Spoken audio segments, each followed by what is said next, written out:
Assalamualaikum warahmatullahi wabarakatuh.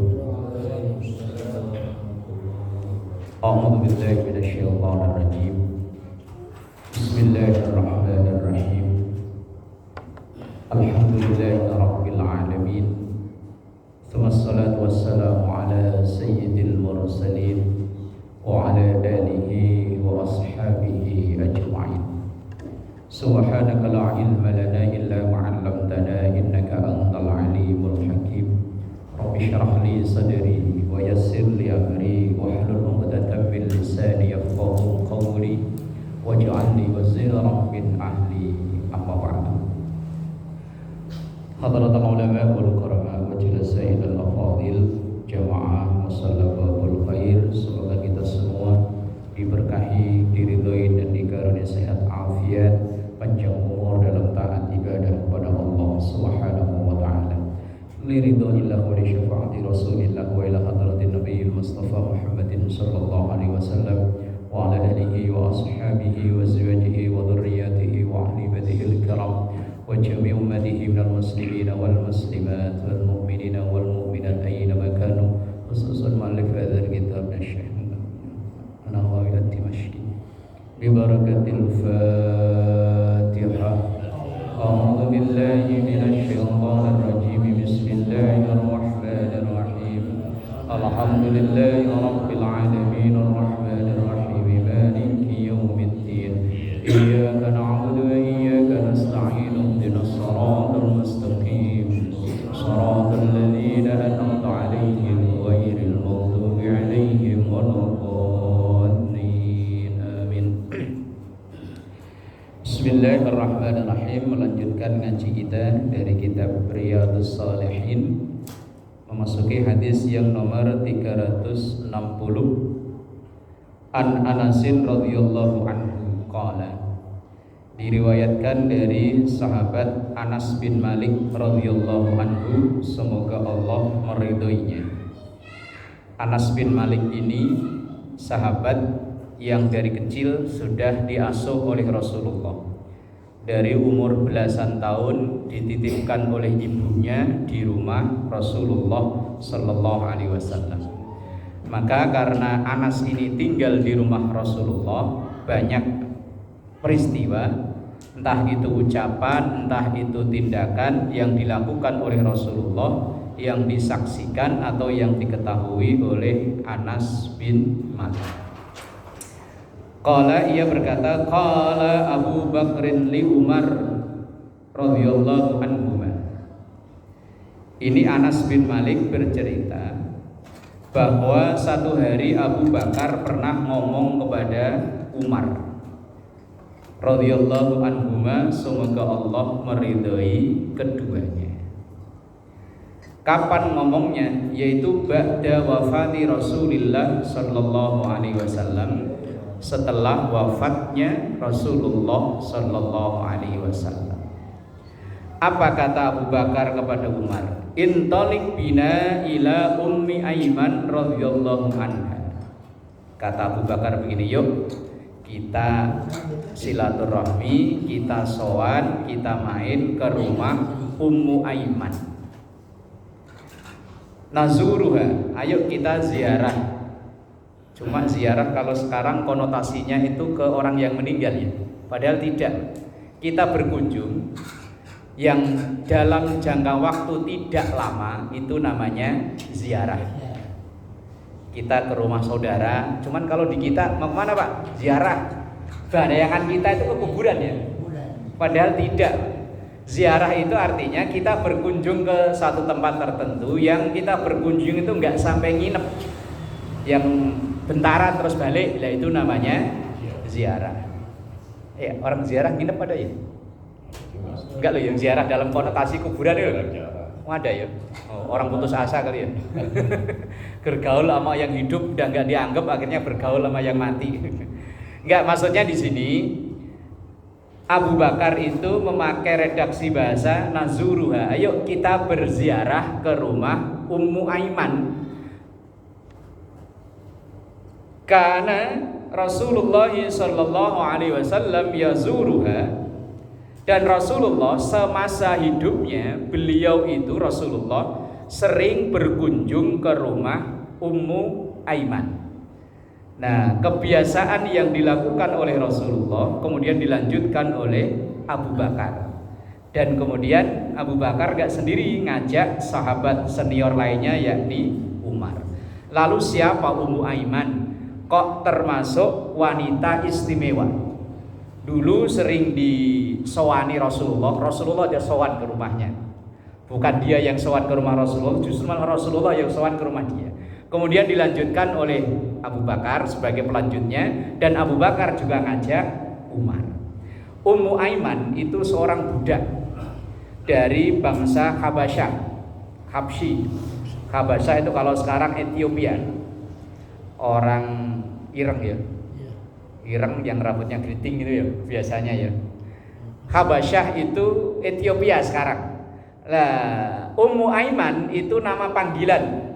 Nama aslinya itu Barokah binti Sa'labah. Itu nama aslinya. Cuma karena dia punya anak laki-laki Aiman, maka dipanggilnya Ummu Aiman, ibunya Aiman. Nah, kayak di kita kan gitu ya. Kadang malah kita itu, tetangga kita itu nama aslinya nggak tahu kadang. Taunya itu Mama Vira, karena punya anak namanya Vira. Nama aslinya itu siapa? Ya Bu, nggak tahu. Nah, itu namanya kunyah. Kunyah itu apa ya? Julukan apa panggilan yang dinisbatkan ke anaknya. Nah, kayak Ummu Aiman itu nama aslinya Barokah binti Sa'labah. Pernya anak laki-laki namanya Aiman, maka lebih dikenal dengan nama Ummu Aiman. Nah, dia ini budak, dulu budak milik ayahnya Rasulullah, yaitu Abdullah binti Abdul Muttalib. Ketika Abdullah meninggal saat Aminah ibu Rasulullah mengandung 2 bulan, lah otomatis budak ini kepemilikannya pindah ke Aminah, ibunya Rasulullah. Nah, maka yang melayani, yang membantu mencukupi kebutuhan Aminah ya Ummu Aiman yang namanya Barokah ini tadi. Sampai Rasulullah lahiran, sampai ibarat kata pokoknya kalau ibarat sekarang ya yang nyuci popok, entah dahulu pakai popok apa enggak ya enggak tahu lah ya kita ya. Wes pokoknya keperluan orang lahiran itulah. Itu Ummu Aiman gitu. Sampai Rasulullah remaja, sampai Rasulullah dewasa, Ummu Aiman ini enggak pernah melepas apa ngomong apa ya, ngikuti apa pokoknya terus ngemong Rasulullah. Lah maka ketika Rasulullah kemudian dewasa, beliau sudah, ibunya juga meninggalkan, begitu udah dewasa, Ummu Aiman ini dimerdekakan, kemudian jadi wanita merdeka, kemudian dinikahkan dengan yang masih famili dengan Rasulullah Shallallahu Alaihi Wasallam, itu Ummu Aiman. Kemudian ketika Rasulullah masuk Islam, Ummu Aiman ini termasuk wanita setelah Khadijah yang pertama kali menyatakan Islam. Walaupun dia seorang yang hidupnya sangat kekurangan, dia itu rela membantu apa yang ia punya untuk membantu perjuangan Rasulullah Shallallahu Alaihi Wasallam. Sampai beliau Rasulullah sebelum hijrah ke Madinah, itu kan hijrah dulu namanya ke tempat namanya Taif. Nah, ketika hijrah di Taif ini kan Rasulullah nggak disambut, tapi disambit. Begitu datang dilempari batu, sampai-sampai konon dalam satu riwayat itu gigi Rasulullah ada yang patah. Sampai malaikat yang ngawal Rasulullah bilang, "Ya Muhammad, apakah penduduk Taif ini kalau perlu saya habisin, saya sikat?" Rasulullah bilang, "Jangan.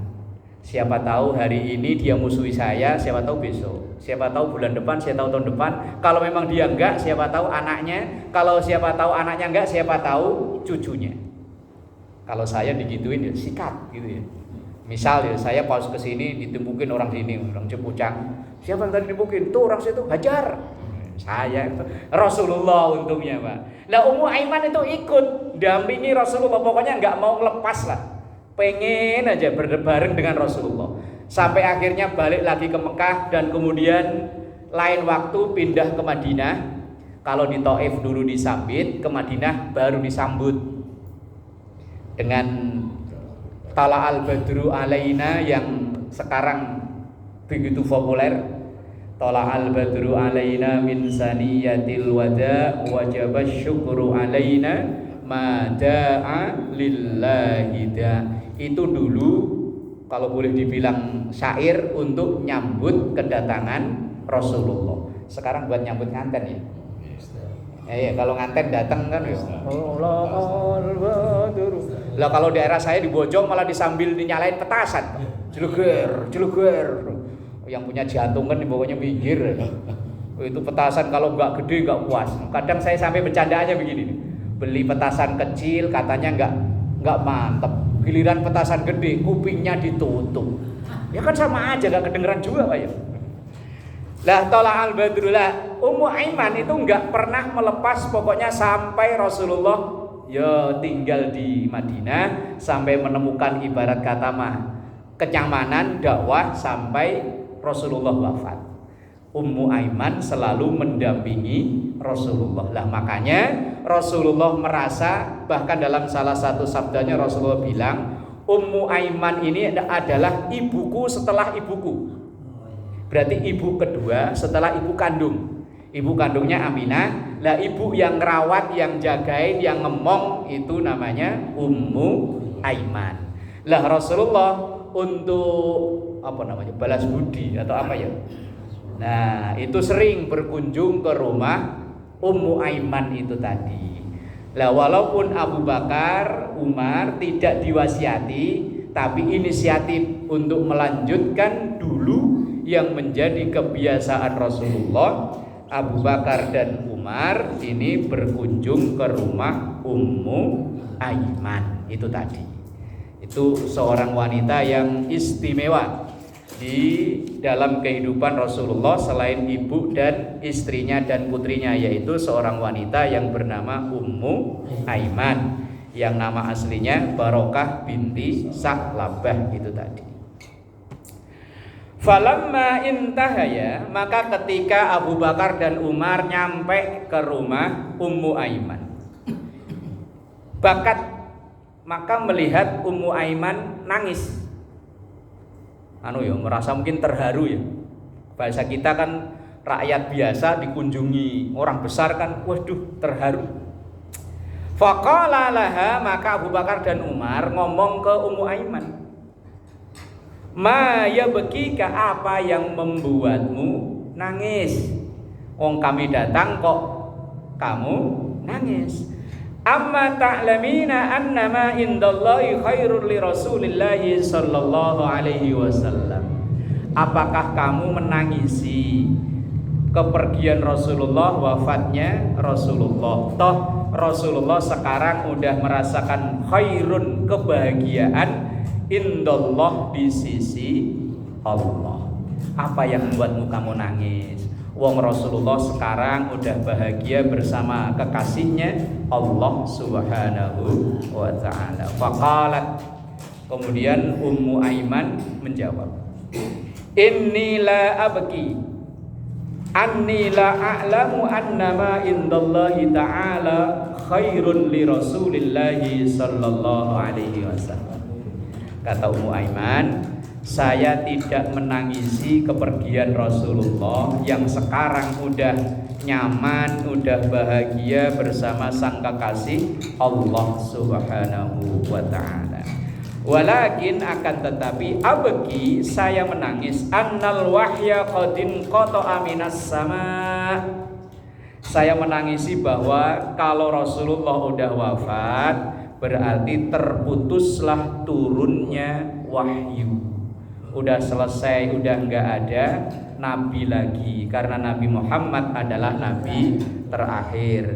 Walaupun sekarang, ya bukan sekarang lagi, dari zaman dulu banyak orang yang ngaku nabi. Sepeninggal Rasulullah itu udah seabrek-abrek orang yang ngaku jadi nabi. Bahkan tugas pertama Abu Bakar ketika diangkat sebagai khalifah yaitu untuk menumpas orang-orang yang ngaku jadi nabi. Ya sampai sekarang, dan herannya kok yo ada aja yang ikut ya. Yang dulu siapa itu mantan pelatih bulu tangkis Ahmad Musodik ngaku jadi nabi kok ya pengikutnya banyak. Terus yang perempuan dulu Lea Edan kok ya ada. Biasanya kalau suhu politik naik Pak, itu ada aja loh orang yang ngaku-ngaku begitu. Kalau sekarang kan agak adem ini, adem. Ntar kalau naik Pak, itu biasanya ada loh, entah itu untuk memecah konsentrasi massa memikirkan itu, kemudian dibikin yang aneh-aneh. Wallahu alam. Pengalihan isu, bahasa sekarang katanya pengalihan isu. Lah kita sebagai Muslim wajib hukumnya untuk tidak percaya kepada siapapun yang ngaku jadi nabi. Lah yang ditangisi oleh Ummu Aiman ya tadi, kalau Rasulullah wafat berarti wahyu sudah tidak turun kembali. Fahajjatuhuma 'alal buka faja'ala yabkiyani ma'aha. Ketika Ummu Aiman ngomong begitu, Abu Bakar sama Umar kepancing, terprovokasi untuk ikut nangis. Akhirnya tiga-tiganya bareng-bareng nangis. Orang-orang hebat, Umar bin Khattab kan terkenal galak ya Pak. Enggak, bukan hanya galak, galak. Pokoknya ada kasus apa langsung, bukan hanya ini tapi langsung pedang. Wes. Sikat, siapa itu yang bilang? Wong ketika ia dikasih informasi Rasulullah wafat, itu pun nggak terima. Siapa yang bilang bahwa Rasulullah wafat? Langsung bawa pedang ngalor gitu, ngalor itu kata kita mungkin ya. Ayo siapa yang bilang? Kalau pengen anaknya jadi yatim, istrinya jadi janda, sini. Umar. Turun tensinya ketika dinasihatin oleh Abu Bakar. Karena mungkin Abu Bakar ini kan lebih senior. Dibacain ayat wa ma Muhammadun illa rasulun qad khalat min qablihir rusul afa immata aw qutilan qalabtum ala aqabikum fatanqalibu khasirin. Muhammad itu ya nabi ya, tapi Muhammad itu ya manusia. Yang namanya manusia ya mati. Lah ketika Muhammad itu meninggal, itu wafat, lah apa kamu akan kembali ke kafir lagi? Baru Umar itu langsung apa ya? Tensinya turun, tensi marahnya turun. Lah makanya kadang ada syariat takziah itu kan begitu. Maksudnya begitu. Ketika ada orang yang enggak terima keluarganya meninggal, lah kita yang bukan keluarganya datang untuk ngadem-ngademi. Karena kalau kita ngademi diri sendiri Pak, nggak begitu mempan. Misalnya loh kita kena musibah, sabar, nggak mempan. Dan ya benar Pak, saya pernah ngerasain sendiri Pak, tahun 2008 bulan April, anak pertama saya meninggal. Itu jenazah masih di depan. Itu dalam bayangan saya itu kayak protes sama Allah. Udah pernah mau protes sama Allah belum? Saya udah loh Pak. Protesnya begini, ya Allah, ini anak dititipin ke saya cuma 2 tahun. Saya diperintahkan sholat, saya udah sholat. Diperintahkan puasa, saya puasa. Diperintahkan ngaji, saya ngaji. Diperintahkan ibadah yang lain semampu saya kerjain. Lah ini dititipin baru 2 tahun kok diambil lagi. Sementara anaknya si ono, bapaknya mabuk mulu, anaknya sehat-sehat. Protes saya tuh Pak. Ini kan gak bagus Pak. Lah kesadaran saya itu kembali setelah teman-teman yang seangkatan dulu nyantri. Biasanya kalau teman santri itu kan ngomongnya nggak pernah serius. Ngomongnya tuh kalau didengar orang nggak pantas, tapi itu justru nyadarin saya. Ada temen itu langsung mepet begini loh. Halah, nggak usah nongas nangis. Ntar malam orang-orang bubar tahlilan, hajar. Ntar juga lahir lagi. Ngomong begitu kalau pas di tengah takziah Pak, kan kayaknya nggak pantas ya Pak. Ntar orang-orang bubar tahlilan, orang-orang pada pulang, udah masuk kamar, hajar. Ntar juga lahir hamil lagi.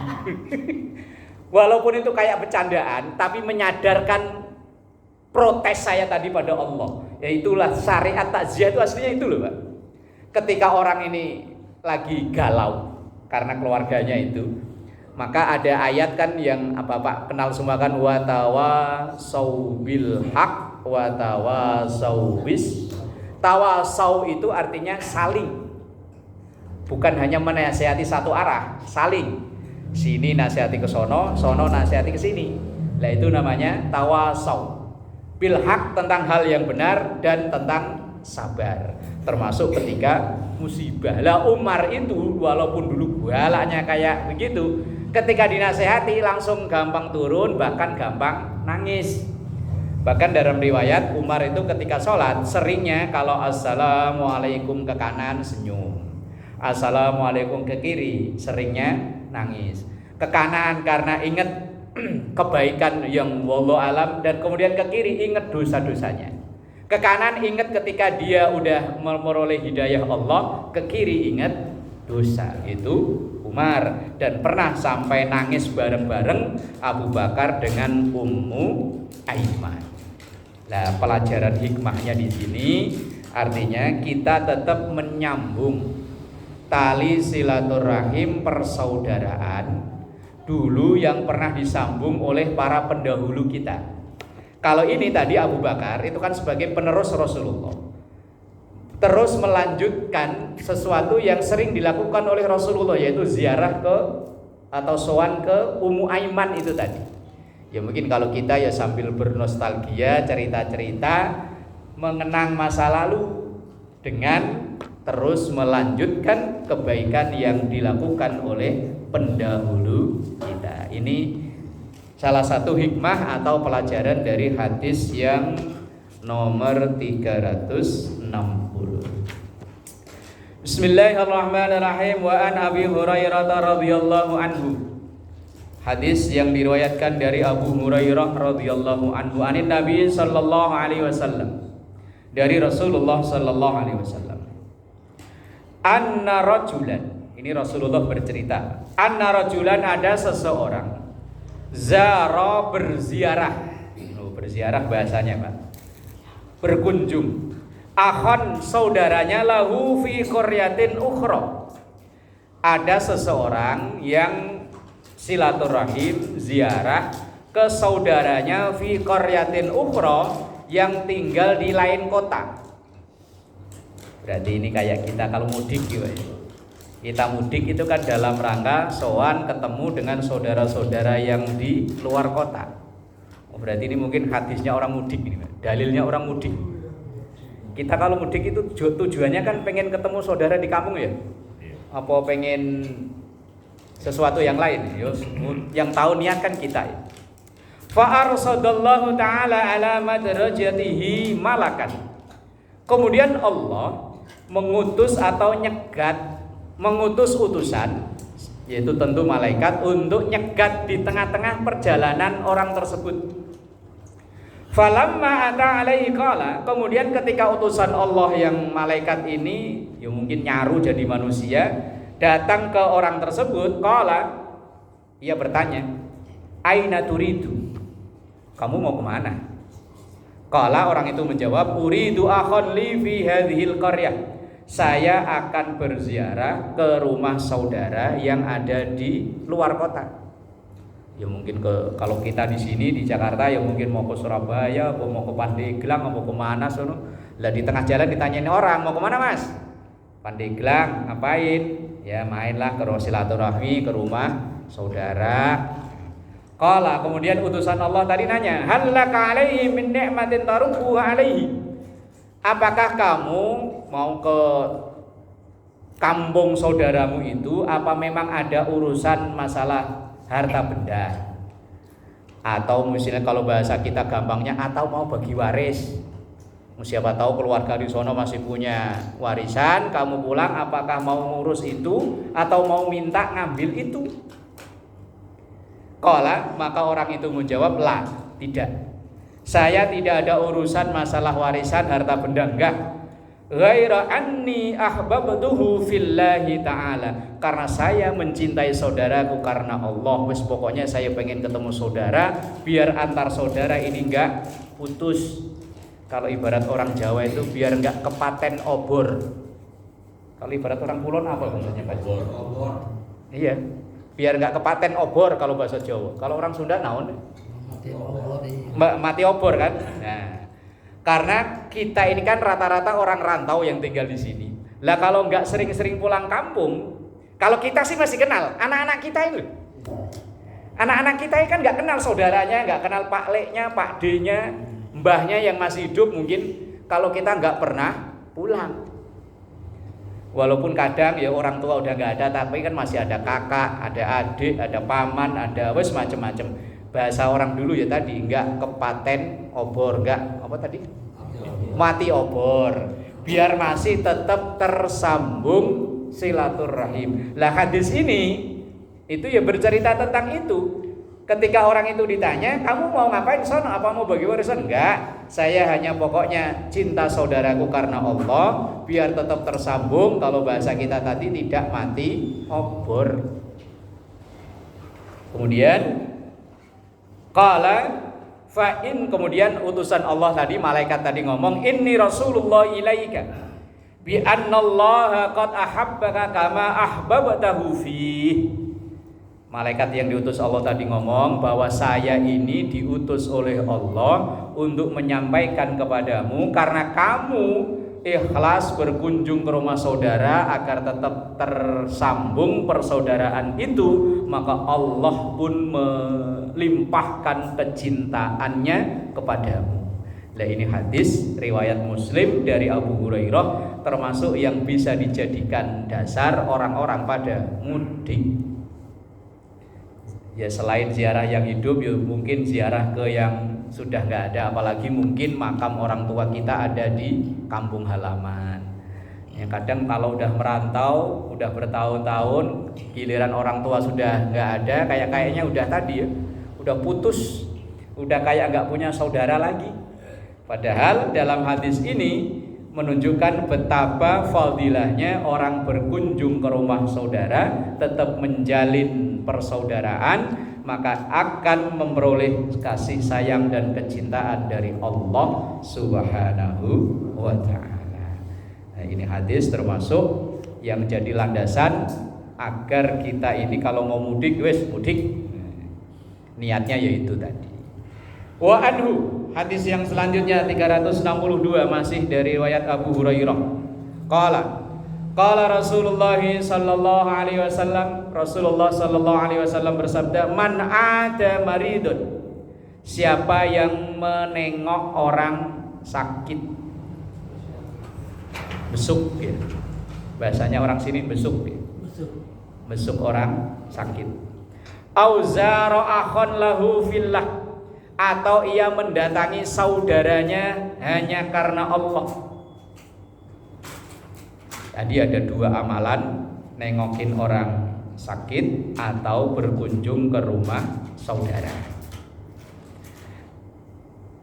Nadahu munadiyan, maka ada panggilan yang memanggil, tibta wa taba mamsyaka wa natabawwa'ta minal jannati manzilan. Rasulullah ini sampaikan, hadisnya riwayat Imam At-Tirmidzi, seakan-akan orang tersebut diminta untuk mengajukan, kalau bahasa kita begini, orang yang ziarah ke rumah saudaranya, orang nengokin orang yang sakit, itu seakan-akan orang itu udah mesen tiket khusus ke surga, termasuk nilai pahalanya. Bahkan dalam hadis lain, walaupun hadis ini dianggapnya dhaif, orang yang nengok orang sakit itu lebih baik daripada sholat sunnah sekian rakaat. Padahal kita sholat tarawih yang 20 aja kalau bisa nawar kok ya. Nah ya kalau bisa ditawar lah. Kalau nggak bisa ditawar jumlahnya ya ditawar durasi waktunya. Nah ini nengokin orang sakit, tentunya ya mendoakan dengan etikanya orang sakit. Tapi jangan langsung siapa yang sakit ya yuk ngamalin hadis ini lah. Ya enggak, ya pengennya orang-orang didoain sehat. Takutnya habis ngamalin dengar hadis fadilahnya orang sakit. Nengokin orang sakit, siapa? Ya siapa kayak didoain sakit biar kita tengokin lah. Ya enggak begitu. Bismillahirrahmanirrahim. Wa an Abi Musa al-Asy'ari, dari sahabat Abu Musa al-Asy'ari, anna Nabiyya sallallahu alaihi wasallam qala, bahwa Rasulullah sallallahu alaihi wasallam bersabda, inna masalul jalisi, sesungguhnya perumpamaan teman dekat. Kalau bahasa sekarang apa? Besti. Bahasa anak gaul ya, besti. Sohib, sohib mah bahasa orang dulu, orang sekarang yang muda-muda begini bahasa namanya besti. Inna masalul jalisis salihi, sesungguhnya teman dekat yang baik, wa jalisis su, dan teman dekat yang buruk, kahamilil miski wa nafikhil kiri, seperti tukang minyak wangi dan pandai besi. Ini bahasa dulu. Bahasa sekarangnya begini.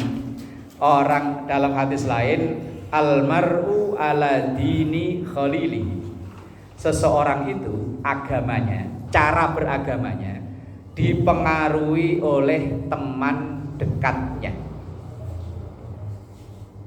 Kita tinggal di satu tempat itu kadang mempengaruhi kepribadian kita. Misalnya dulu kita tinggal di satu tempat yang di situ nggak jauh musola, nggak ada majelis taklim. Walaupun dulu misalnya kita masih seger buger datang untuk jamaah, karena jauh. Kemudian majelis taklim memang nggak ada, ya enggak. Tapi mungkin begitu pindah ke sini nih, Cipucang, malam Sabtu sini, malam Rebu sono. Malam Rebu ya? Malam Rebu, Minggu pagi, Sabtu pagi. Sabtu pagi milih gang 1, Jumat pagi di gang 1, gang 2 ya. Pokoknya kalau mau melebihi anak pesantren, Pak. Kalau mau ya. Lah iya kalau mau. Kalau mau loh. Belum lagi yang pengajian ibu-ibu. Di sini ada apa, Pak Ji? Pengajian ibu-ibu. Senin. Oh iya kan di Kemis ya. Syiar Islam Kemis, belum sono. Wes muter aja. Apalagi speaker saut-sautan suaranya kenceng. Kadang malah melebihi anak pesantren. Sangat mempengaruhi. Dan ini real, Pak, nyontoh nyata. Jamaah saya itu rata-rata dulu sebelum pindah ke perumahan yang sama sekali sholat itu hanya kadang seminggu sekali kalau Jumatan. Itu pun gara-gara terbawa di tempat kerja. Tempat kerja teman satu ruangan, satu kantor pada Jumatan, dia kalau nggak Jumatan nggak enak. Akhirnya ikut Jumatan. Lah kalau ia pas kebetulan tugas luar nggak ada Jumatan, yo nggak Jumatan. Maka yo kadang almar'u ala dini khalili. Kita menjalani kegiatan agama ini kadang sangat terpengaruh oleh lingkungan. Kita berangkat ngaji ini, kadang ada yang nunggu disamperin kok ya.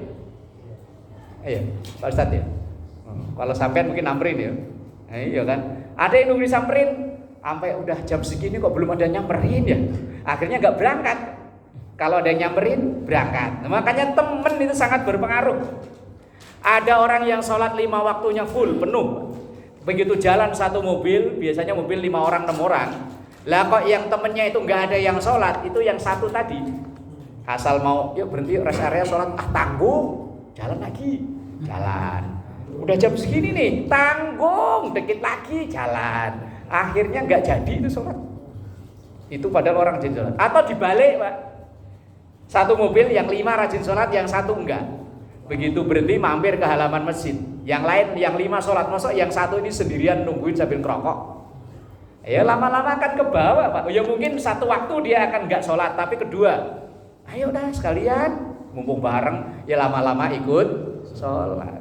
Sangat berpengaruh. Ini kita yang orang tua aja bisa terpengaruh, Pak. Apalagi anak-anak yang seumuran segini nih. Anak segini nih, ya Allah, nih ngeri, Pak. Ini di perumahan saya kemarin anak-anak SMP, Pak. Bawa itu loh, pedang yang panjang, Pak. Samurai. Dirazia polisi, tangkepin polisi semua, ngandang ditangkap polisi pada nangis aja. Ada yang ditanya, kok kamu ikut-ikutan, kamu kan anak rajin ngaji. Pak, saya kan diajak sama ini, Pak. Saya kalau nggak mau bawa nanti saya dipukulin loh. Nah, iya akhirnya ya ke bawah pergaulan. Anak baik-baik, banyak anak pesantren yang dari kampung, orang baik-baik dari keluarga baik-baik, begitu nyampe Jakarta salah gaul, hancur. Saya punya kakak kelas tapi nggak deket, agak jauh. Saya kelas 1, dia udah kelas 3. Sekian lama setelah lulus dari pesantren nggak ketemu. Begitu saya mau pulang kampung, dulu belum di Pulau Gebang, Pak, masih di Pulau Gadung. Saya mau beli tiket, saya ngeliat orang pakai singlet, tatonya full kecuali wajah. Saya kayak kenal, kayak enggak, cuman mau negor enggak berani. Wah, preman ini. Begitu dia ngomong, suaranya saya masih nyiriin. Begitu saya deketin, ternyata bener, Pak. Itu dulu yang temen nyantri, bahwa bahkan dia lebih dulu daripada saya, senior saya. Hafalan alfiahnya masih bagus, bacaannya bagus. Tapi tadi ketika saya tanya, Kang, kok jadi begini, ceritanya gimana? Dulu saya dari kampung, ya wis, dari keluarga baik-baik, Pak, orang baik-baik. Bapaknya ya ustadz situlah. Nyampe ke sini nyari kerjaan sono sini dapat, begitu dapat teman satu kos awalnya di daerah Rawamangun. Akhirnya jadi anjur kayak begitu. Yang nggak ada tato, tinggal wajah doang. Tato doang. Itu anak pesantren yang dia 6 tahun nyantri, Pak. Itu ke Jakarta bisa babak belur. Tapi ada yang kebalikannya, ya ada, Pak. Ia dari kampung broken home, bapak ibunya cerai, akhirnya lari ke Jakarta, tapi kebetulan ketemu temennya orang baik dari sini, malah jadi orang baik.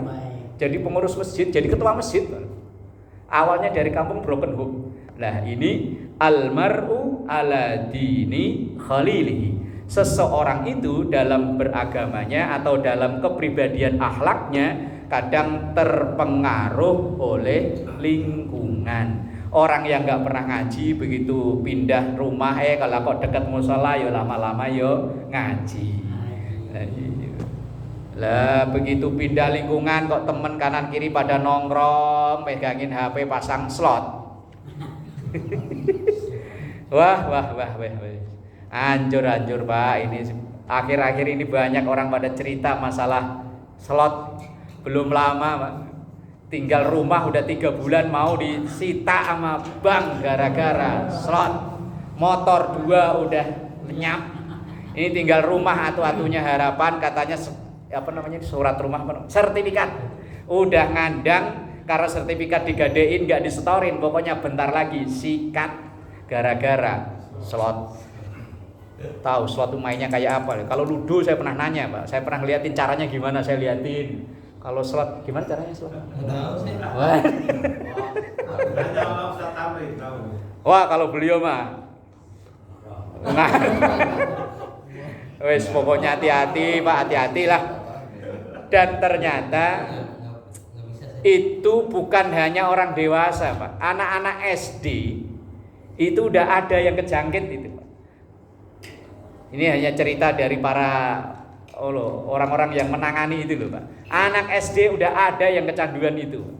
Asal dia dapat uang saja dari orang tuanya, bukan untuk jajan, tapi untuk deposit katanya. Deposit masang itu loh. Anak SD, Pak. Lah kalau anak SD misalnya uang jajan 20.000, lah kemudian SMP 30.000, ludes. Yang orang tua ya makanya akhir-akhir ini sekarang ya wis bapaknya kecanduan judi online, anaknya kecanduan game online, emaknya kecanduan belanja. Remuk. Ya paling paket, mumet. Lah kalau barang-barang manfaat ya alhamdulillah lah ya. Ini hadis yang nomor 363. Bahwa Rasulullah mengumpamakan dekat tukang minyak wangi ya akan kena bau wangi. Dekat, kalau di sini hadisnya teksnya dekat dengan pandai besi, paling enggak ya kena hawa panasnya. Kalau enggak ya kan pandai besi itu kan ada itu percikan api loh. Kena sarung, kena baju ya pada bolong. Wis dekat tukang minyak wangi ya ikut wangi, paling enggak ya cobain wangi kan. Yes, pokoknya kumpul orang baik, insya Allah ikut baik. Ya, kumpul di musola yo, kopi dapat, yo, makanan dapat. Coba nongkrong sono. Yang ngasih siapa? Ya, pokoknya kumpul orang baik, enak. Wallahu a'lam bishawab. Al-Fatihah. A'udzubillahi minasyaitonir rajim.